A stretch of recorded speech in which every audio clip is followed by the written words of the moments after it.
Graça e paz, meus irmãos. Tudo bem? Tem que pregar mesmo, é? Tava bom aqui a gente adorando ao Senhor. Então eu queria fazer um convite para você. Que você não pare. Você não precisa de música para adorar o Senhor. A melhor música que você tem para adorar, Ele já te deu. São as batidas do seu coração. Elas marcam o ritmo certinho. E elas combinam com santo, santo, santo, santo, santo, santo. Então você não precisa parar, tá bom? Combinado? Meus irmãos, eu queria finalmente hoje finalizar aquela palavra, que eu não lembro mais do dia que foi sobre simplicidade da fé e a expansão do reino. Tá? Se você for lá no nosso canal do YouTube, vai ter lá, simplicidade da fé.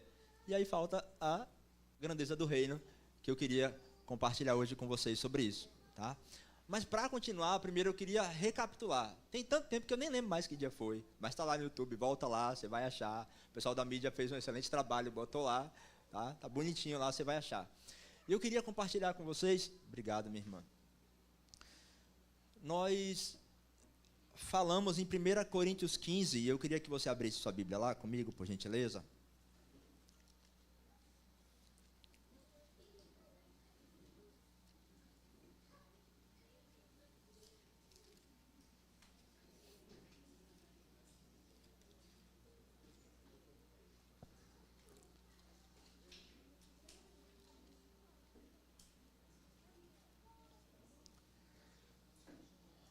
Todo mundo achou?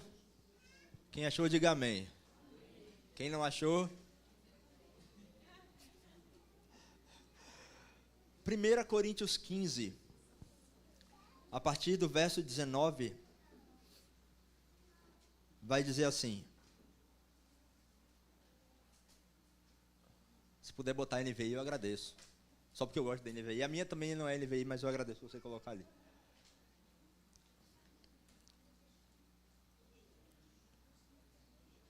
Pronto, obrigado. Versículo 19 vai dizer: se é somente para esta vida que temos esperança em Cristo, somos os mais de todos os homens. Eu gosto da NVI porque ela usa essa expressão miseráveis, né? Ela mostra o peso do que realmente somos se a nossa esperança for apenas nessa era, for apenas nessa vida. Nós nos tornamos o mais miserável de todos os homens. Então nós falamos naquele domingo sobre isso, sobre o que é se tornar miserável, mais miserável de todos os homens, é esperar apenas nessa vida, esperar apenas nessa era. O texto vai continuar dizendo que ele virá e ele reinará, e ele julgará, e ele subjugará todas as coisas, sujeitará todas as coisas ao Pai, até que venha o que é perfeito. E aí nós pulamos para, eu estou resumindo, tá gente, depois você olha lá no YouTube, você vai pegar o contexto completo. Então depois nós fomos para Hebreus capítulo 10, quando ele vai dizer que a fé iluminou o nosso interior. Como nós cantamos aqui nessa manhã, né? A beleza dele nos ilumina, e por isso nossa fé, e por não desprezarmos a fé, nós somos aceitos por ele. Então nós fomos caminhando nisso, e nós fomos vendo que, ok, então a fé é aquilo que deve balizar o meu coração. Só que a fé não baliza apenas o meu coração nessa era, mas ela baliza o meu coração de acordo com as coisas que estão por vir. E aí nós então fomos para Mateus, quando Jesus fala assim, olha, homens de pequena fé, fé do tamanho de um grão de mostarda. Mateus 17, quando ele vai dizer, homens de pequena fé, se vocês tivessem fé do tamanho de um grão de mostarda, e a gente conversou um pouco sobre isso, então, pequena fé não quer dizer fé do tamanho de um grão de mostarda? Mostarda não é a menor, então pequena fé também não é a mesma coisa? Não, né? E nós vimos que Jesus falou para Pedro, olha Pedro, vocês, quando Mateus 17, quando Jesus desce do monte da transfiguração e os discípulos perguntam, por que nós não podemos expulsar o demônio dessa criança? E ele vai dizer, porque vocês são homens de pequena fé. Né? E a gente viu que o pequena fé é porque os homens estavam olhando para o menino, para as circunstâncias, para o ser difícil, mas não estavam olhando para aquilo que viria. Jesus repete essa expressão de novo quando ele vai falar com Pedro, quando Pedro afunda no barco, ele vira Pedro, homem de pequena fé. Né? Pedro afundou, não é porque ele tinha a fé do tamanho de um grão de mostarda, mas é porque ele tinha uma fé pequena, ele estava olhando para as ondas, ele estava olhando para a tempestade. Isso fez com que a fé dele se apequenasse diante das circunstâncias e ele afundou. Tá? Outra vez, os discípulos Jesus tinha acabado de multiplicar os pães e peixes e os discípulos estavam com ele no barco, e ele falou: acautelai-vos do fermento dos fariseus. E eles começaram a pensar: poxa, porque a gente não trouxe pão que ele está falando isso? E ele vai e fala: homens de pequena fé. Eu não estou falando de pão, eu acabei de multiplicar. Pão eu multiplico, pão eu faço, eu não estou falando disso. Eu estou falando do fermento dos fariseus, acautelai-vos. Né? Então ele vai trazendo que o pequena fé é quando a gente olha a fé apenas nessa era, apenas nesse mundo, apenas nessa circunstância. E a gente viu em Mateus capítulo 8, algumas pessoas que, mesmo não sendo do povo de Israel, tiveram uma fé do tamanho de um grão de mostarda e comoveram o coração de Jesus.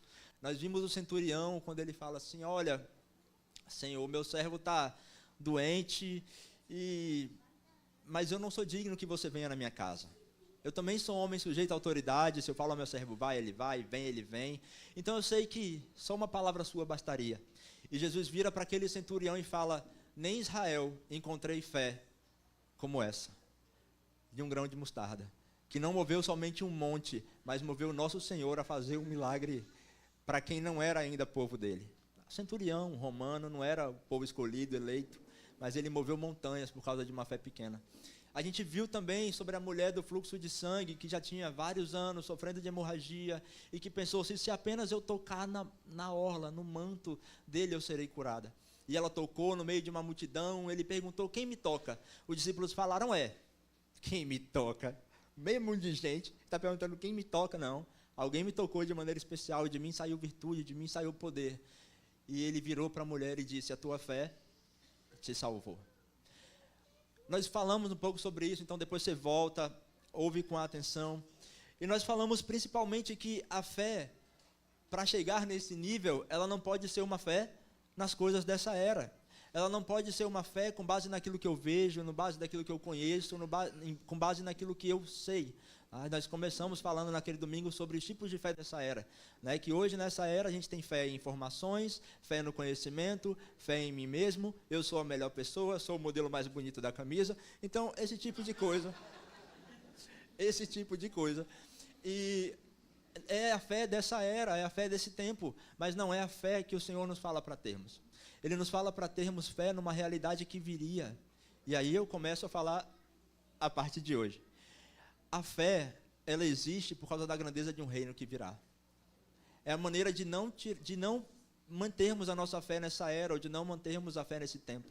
É entender a grandeza de um reino. Vamos voltar para 1 Coríntios 15.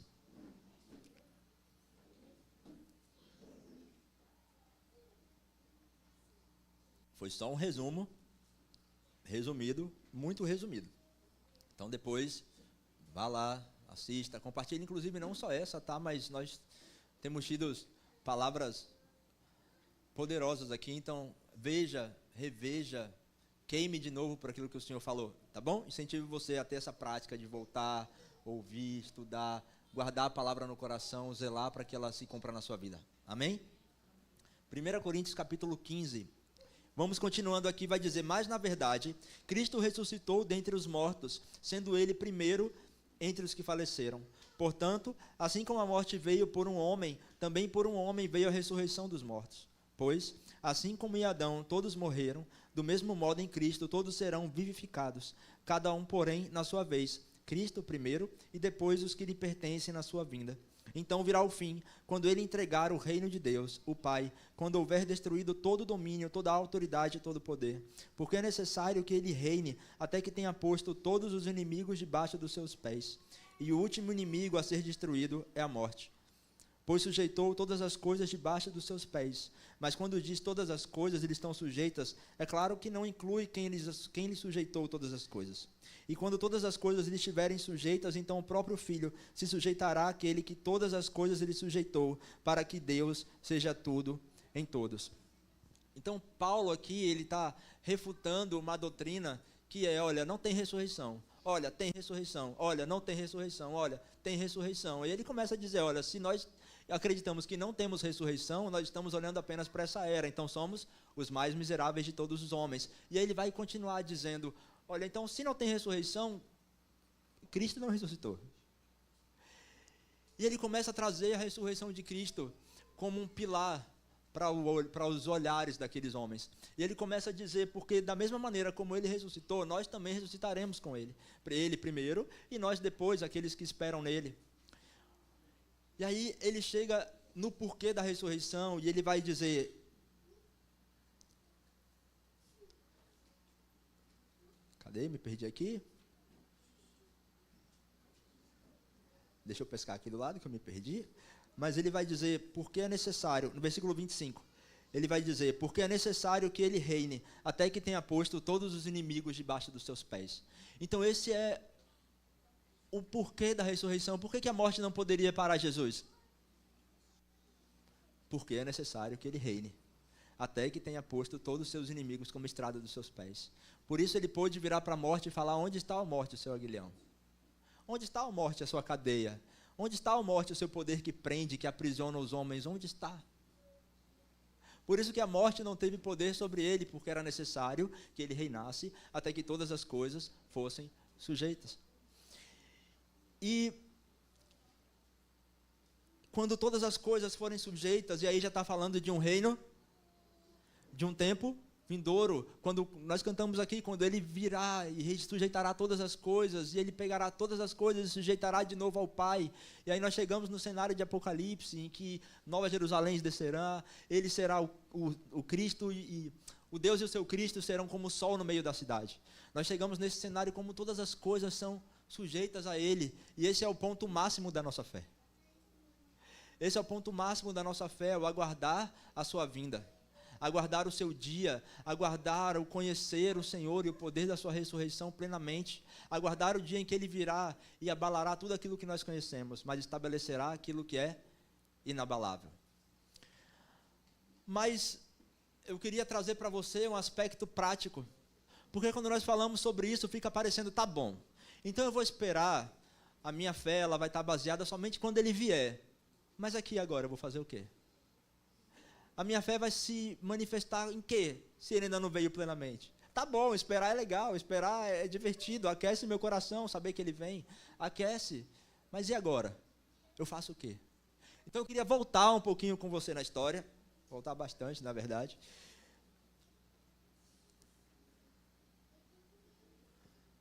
E eu queria voltar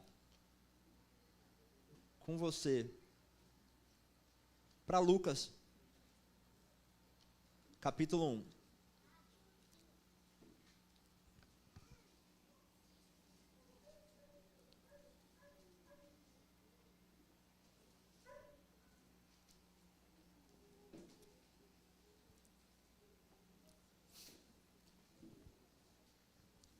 A partir do versículo 26, vai dizer assim: no 6º mês, o anjo Gabriel foi enviado por Deus a uma cidade da Galiléia chamada Nazaré, a uma virgem comprometida a casar-se com um homem chamado José, da descendência de Davi, e o nome dela era Maria.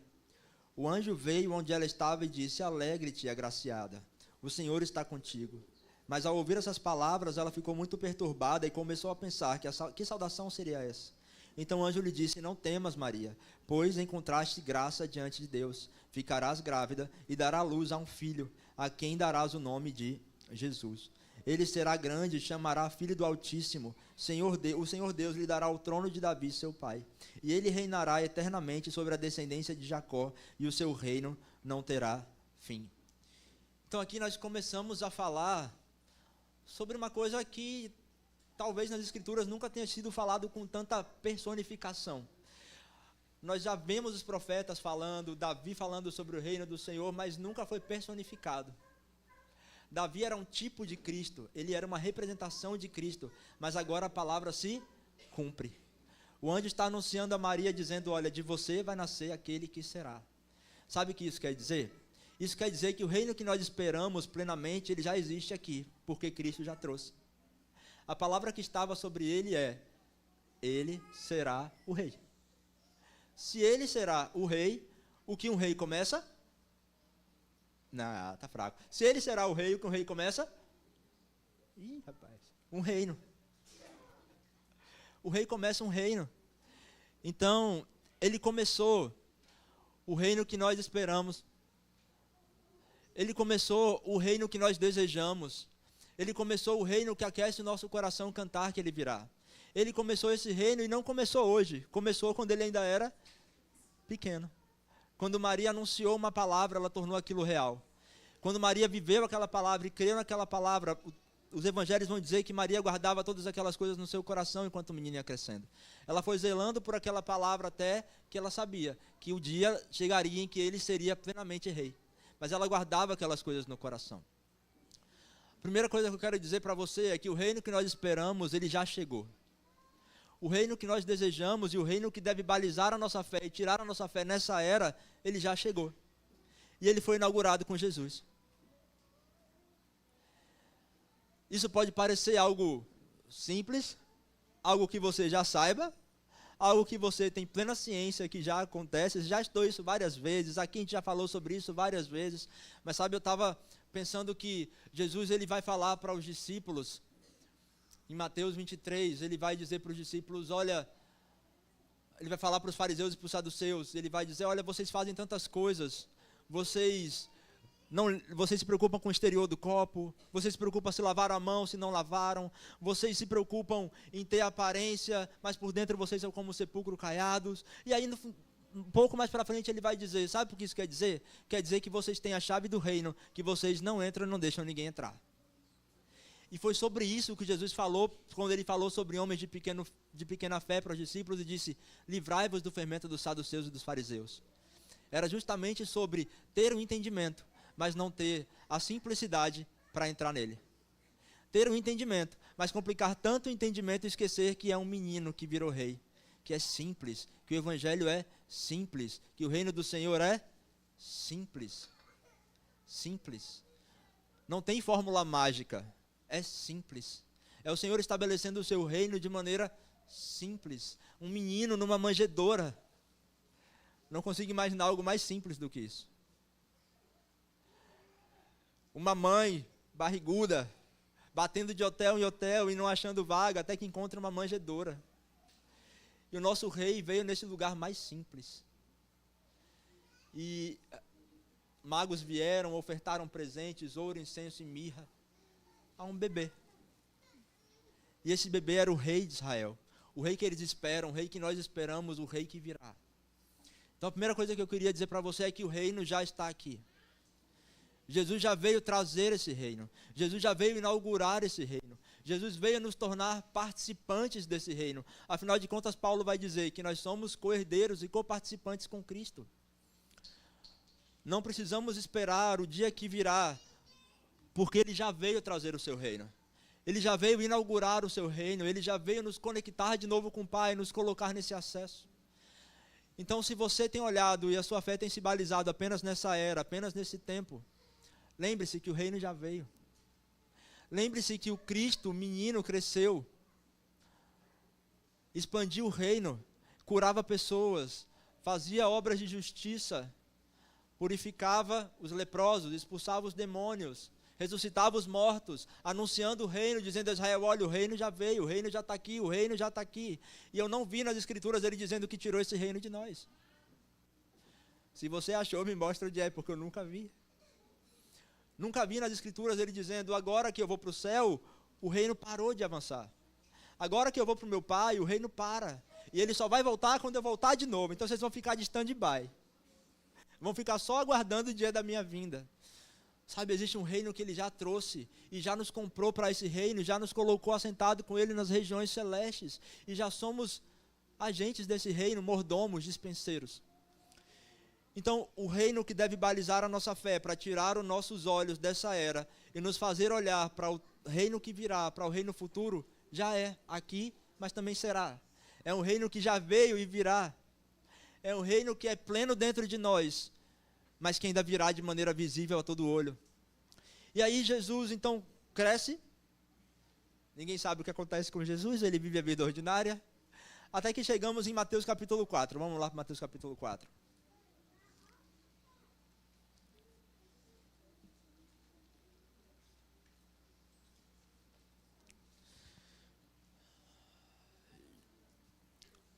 Jesus, depois de ser batizado, ele é levado pelo Espírito ao deserto, onde é tentado. Marcos vai dizer que ele foi tentado em todas as coisas. E ele é tentado e ele vence a tentação, não cai em nada. E logo depois que ele sai do deserto, ele começa pregando uma mensagem extremamente inovadora para a época. Só que não. Mateus capítulo 4, versículo 17. Daí em diante, Jesus começou a pregar dizendo: arrependei-vos, porque é chegado o reino de Deus.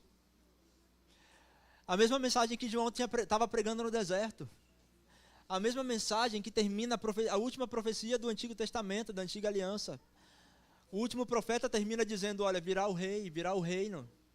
E ele vai estabelecer o seu reino. E aí João Batista começa, o primeiro profeta da Nova Aliança, começa pregando: olha, arrependam-se, porque é chegado o reino dos céus. Mostrem frutos de arrependimento, venham para ser batizado. E aí Jesus é batizado por João, é levado ao deserto. Quando sai do deserto, cheio do poder do Espírito Santo, ele começa a pregar: arrependam-se.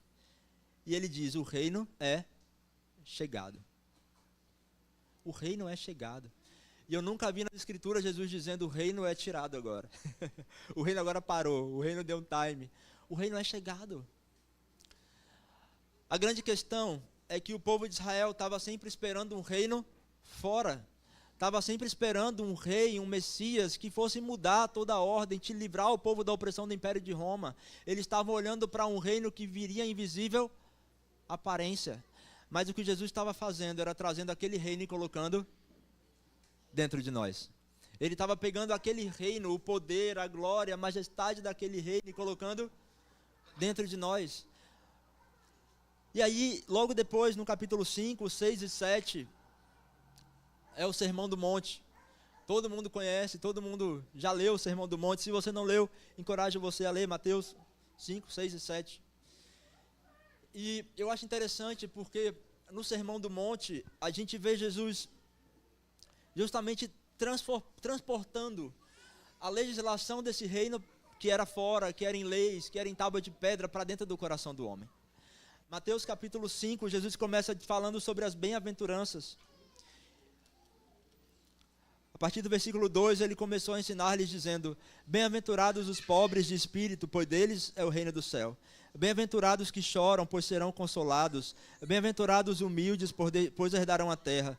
Bem-aventurados que têm fome e sede de justiça, pois serão saciados. Bem-aventurados os misericordiosos, pois alcançarão misericórdia. Bem-aventurados os limpos de coração, pois verão a Deus. Bem-aventurados os pacificadores, pois serão chamados filhos de Deus.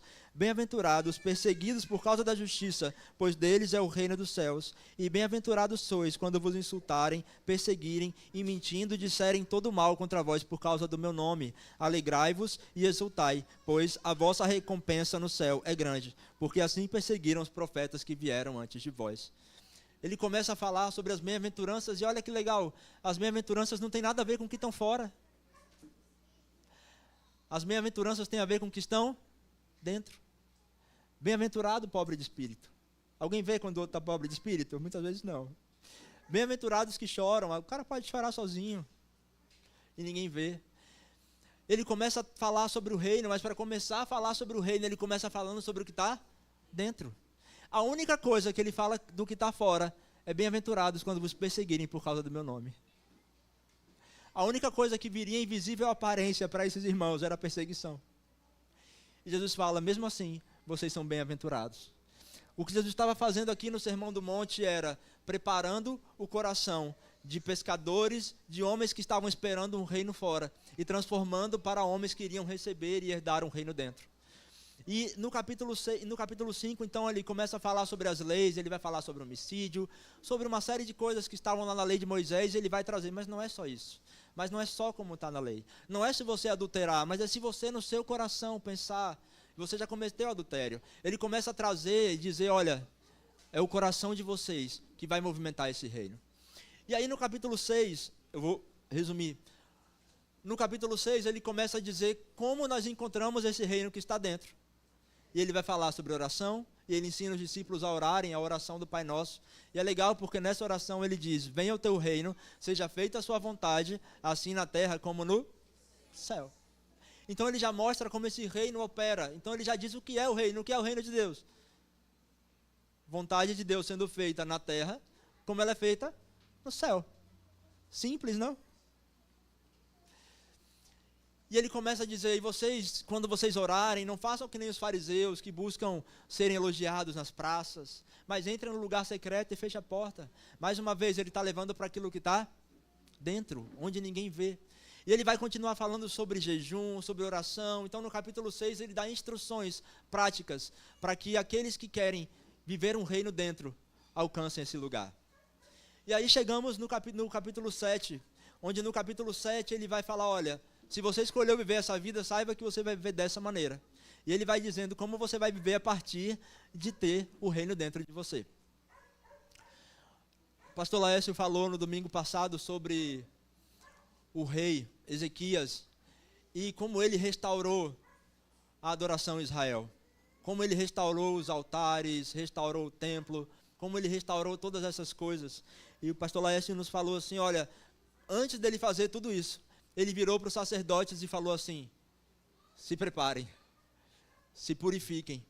Antes de Jesus começar a manifestar o seu reino de maneira prática, como nós vemos com tantos milagres depois do livro de Mateus, e antes dos discípulos começarem a manifestar esse reino no livro de Atos, Jesus disse, se preparem, porque o reino não está fora, o reino está dentro. Com isso, queridos, a nossa fé, aquilo que deve puxar a nossa fé para que ela cresça até se tornar uma fé gigante do tamanho de um grão de mostarda, já está dentro de você. Já está dentro de você. Jesus já pagou o preço para que isso habitasse no seu coração. Jesus já pagou o preço para que você se preparasse. Afinal de contas, ele veio restaurar os altares de Israel.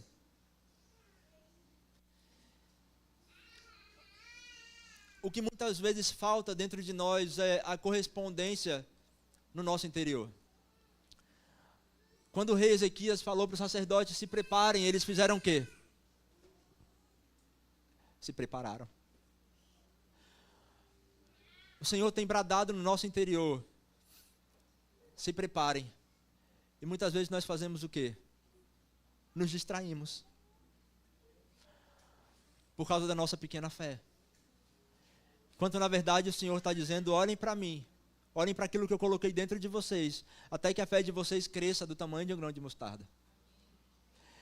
Eu queria encorajar você a se lembrar de tudo aquilo que o Senhor falou a seu respeito. Pare 1 minutinho, 2 minutinhos, se quiser, feche seus olhos, tempo que eu bebo água, e se lembre de tudo aquilo que o Senhor falou a você. Se lembre de tudo aquilo que Ele já disse a seu respeito. E se por acaso você nunca ouviu o Senhor falar nada a seu respeito, Jesus já falou. Ele já deu seu filho a seu respeito. Ele já deu o filho dele por causa de você. Se lembra quando o seu coração queimava pelas palavras do Senhor no lugar de encontro? Se lembra quando o seu coração não negociava para estar com o Senhor? Se lembra quando tudo que era mais importante para você era chegar em casa, fechar o seu quarto e simplesmente falar para Jesus, eu estou aqui, Senhor.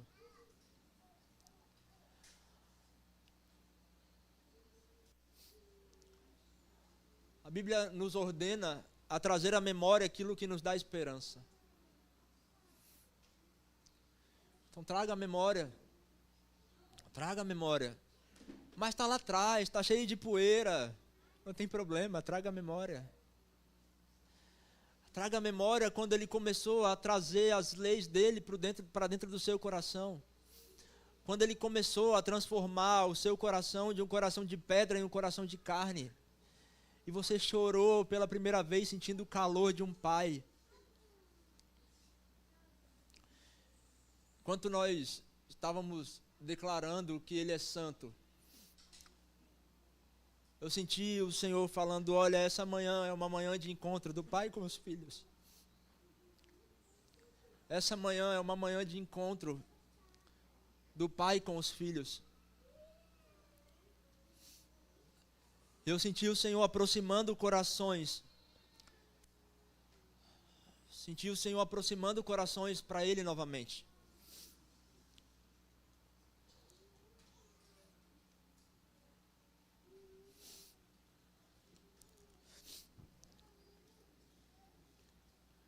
E eu queria encerrar falando um pouquinho com vocês sobre Mateus capítulo 13.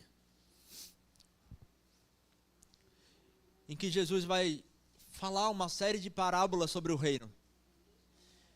E é legal porque ele começa essas parábolas falando, olha, um homem saiu a semear. E ele encontrou vários corações. Ele encontrou o coração cheio de pedra, encontrou o coração cheio de espinho. Algumas sementes ficaram à beira do caminho, nem conseguiram chegar no coração.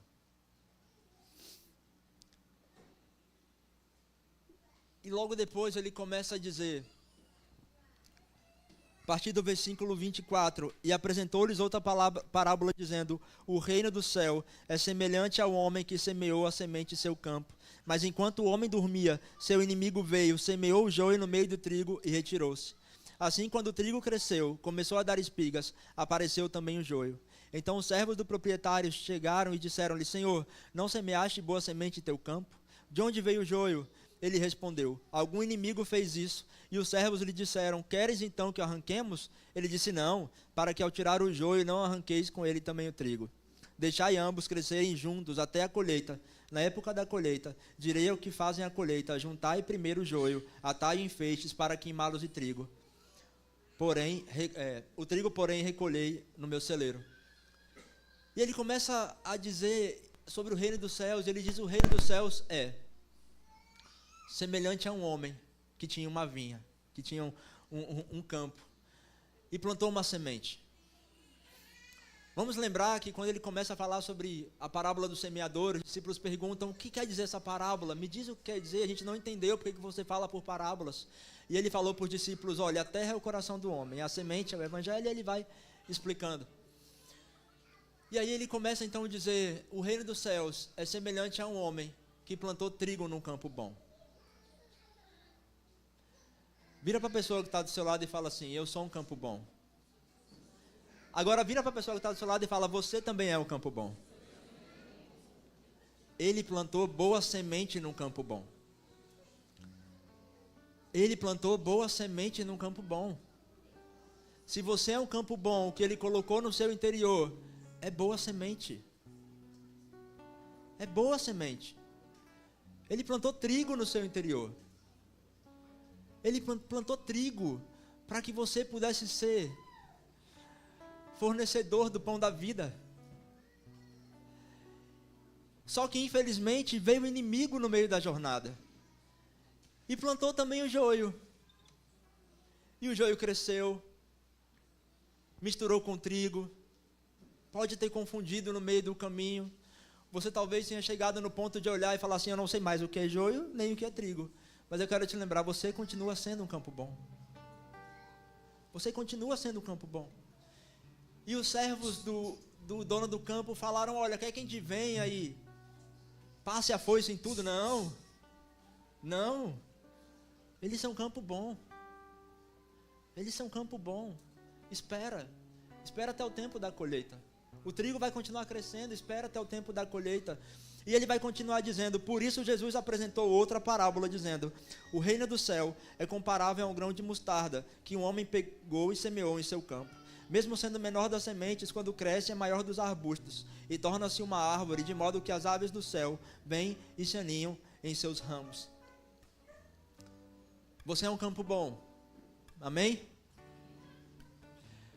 Se você é um campo bom, ele plantou não somente trigo em você, mas plantou também uma semente como grão de mostarda. Ah, o que é isso? Fé. E ele está aguando essa fé, regando essa fé no meio da sua vida, no meio daquilo que você tem vivido, no percalço dos seus dias. E ele está fazendo essa fé crescer, de maneira que vai chegar um tempo em que as aves dos céus vão se aninhar nessa fé. Sabe o que isso quer dizer? Pessoas sedentas vão encontrar você lugar de abrigo. Porque você é um campo bom. Um campo bom para você? Não. Um campo bom para a semente do reino que ele lançou no seu interior. Para o reino que ele manifesta no seu interior. E ele vai continuar dizendo outra parábola. O reino dos céus é comparável ao fermento de que uma mulher misturou em 3 medidas de farinha até ficar tudo fermentado. Vai crescer. Os discípulos experimentaram isso. Eles ouviram Jesus ensinando em Mateus 5, 6 e 7. Eles caminharam com Jesus 3 anos e meio, mas chegou o livro de Atos, em que cresceu. Não ficou mais em 12. Não ficou mais em 12. Na primeira pregação já passou dos 12. Cresceu. O reino é feito para crescer. O reino é feito para crescer, para expandir. E quando o reino cresce, tudo se transforma. Tudo se transforma de dentro para fora. Tudo se transforma do seu interior. Tudo se transforma a partir de você.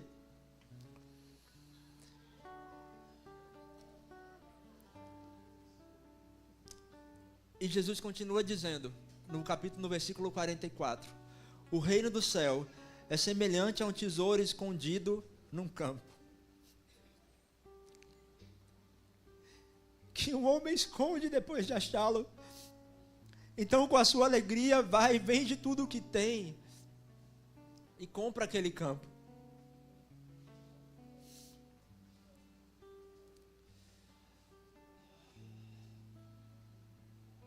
Eu tenho certeza que você já encontrou esse campo, que você já encontrou essa pérola, que você já encontrou esse tesouro de grande valor. Afinal de contas, o nosso mestre colocou esse tesouro dentro do seu interior. A fé é do tamanho de um grão de mostarda. Começa daí. Começa do dia em que você vendeu tudo que você tinha.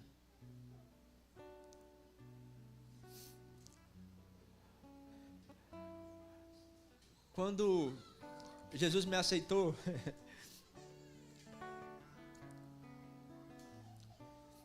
eu tive que vender minha família, porque meu pai ficou sem falar comigo, porque eu tinha que avisar para ele que eu ia me converter, que eu ia virar crente. A culpa é sua.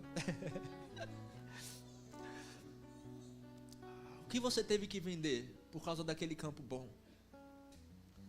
O que você teve que vender? Mas deixa eu te dizer, o que você vendeu é nada, nada, nada, nada, nada, perto daquele tesouro que está enterrado no reino, está enterrado nesse campo. E se você ainda não vendeu, corre.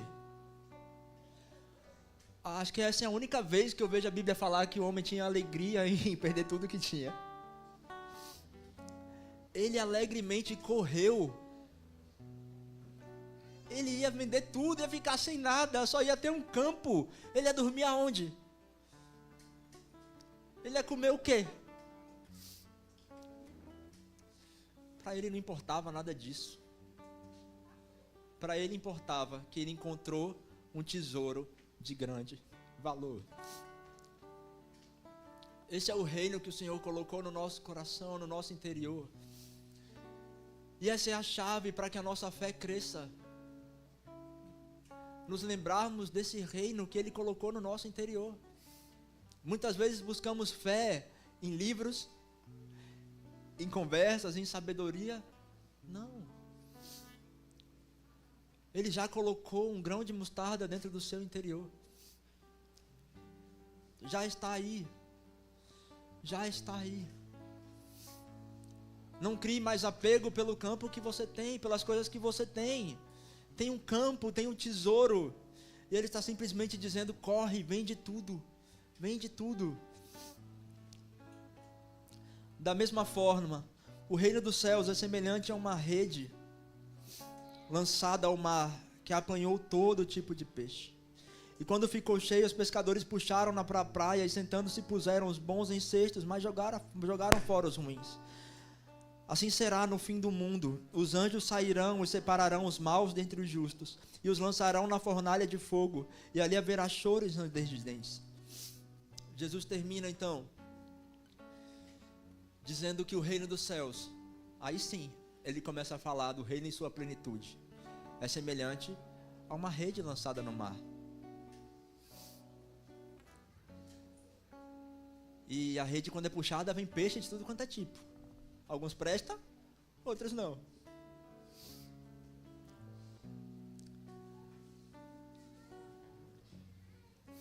Mas sabe o que acontece quando os peixes chegam na praia? Eles encontram Jesus com uma fogueira acesa, esperando, para ter intimidade, para ter comunhão. Queria que você ficasse de pé.